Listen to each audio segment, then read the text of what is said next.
Olá! Vamos mergulhar hoje num assunto que é, olha, fundamental para uma fé que pulsa, que tem vida, a conexão inseparável entre a palavra de Deus e o Espírito Santo.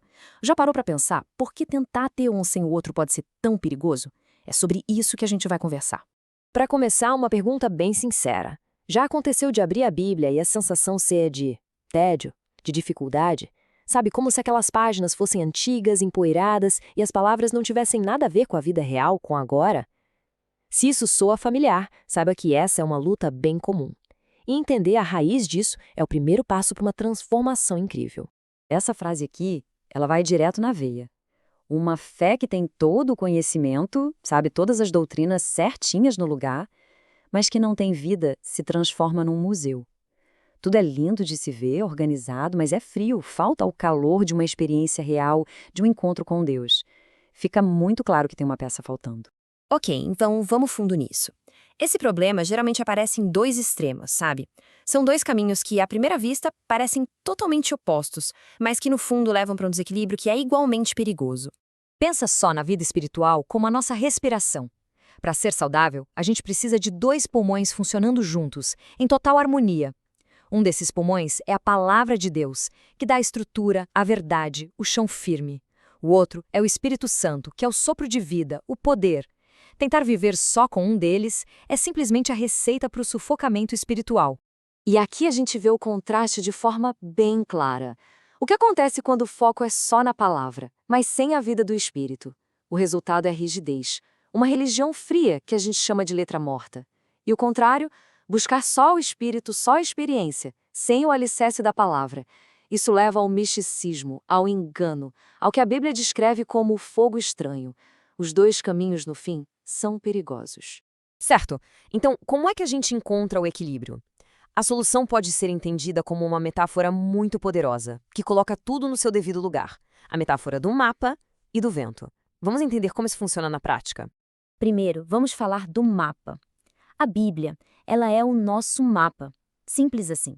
Ela nos dá a direção, as coordenadas seguras, a verdade que não muda e que nos impede de andar em círculos. É a nossa fonte de orientação confiável. Agora, o vento. O Espírito Santo é o vento que enche as nossas velas. É a força divina, sabe? O poder que nos impulsiona para frente. Sem ele, a jornada simplesmente não avança. É ele quem dá vida e movimento ao que está no mapa. E aqui está o ponto central de tudo. Pensa bem. De que adianta ter um mapa perfeito, super detalhado, se não existe vento para mover o barco? A gente fica parado, estagnado. E por outro lado, de que serve um vento poderoso, uma força incrível, se não temos um mapa para dar a direção certa? A gente acaba perdido, à deriva. Um precisa desesperadamente do outro. Não tem como separar. Agora, o que é mais fascinante é que essa relação entre o mapa e o vento vai muito além de uma simples parceria. A conexão deles é profunda, está na própria origem de tudo. A Bíblia nos diz que a escritura é theopneustos. É uma palavra grega que significa literalmente soprada por Deus. Isso aqui é poderoso. Revela que a Bíblia não é só um livro sobre Deus. É um livro que nasceu do sopro do próprio Espírito de Deus. E essa pequena palavra muda tudo. O Espírito Santo não é um simples guia de turismo nos ajudando a navegar pelo mapa. Não. Ele é o cartógrafo. Ele é o autor divino do texto. E vamos combinar, quem melhor para explicar o significado de um livro do que a própria pessoa que o escreveu? É exatamente por isso que, sem a ajuda dele, a nossa mente natural simplesmente não consegue entender as verdades espirituais. É o Espírito quem ilumina o texto, quem transforma letras numa página em revelação para o coração. É ele quem faz com que a palavra de Deus deixe de ser história e se torne a voz viva de Deus falando com a gente hoje. Certo, a gente entendeu a parte teológica, a base de tudo. Mas como isso transforma o nosso dia a dia? Vamos agora para um convite. Um convite bem simples, mas que pode revolucionar tudo. A proposta é uma mudança de olhar.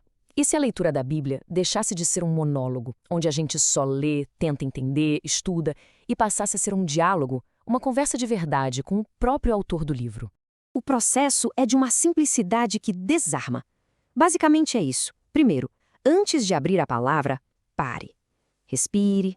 Segundo, convide o autor. Peça ao Espírito Santo para ler junto, para iluminar a mente. E terceiro, leia. Mas leia com a expectativa no coração de ouvir a voz dele através do que está escrito.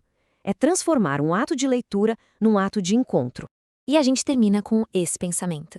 E se a próxima vez que a Bíblia for aberta não for para cumprir uma tarefa, mas sim para começar uma conversa, lê o mapa com o vento soprando sobre as páginas. Isso pode, de fato, transformar tudo. Pode trazer a palavra de Deus à vida de uma forma nunca antes imaginada.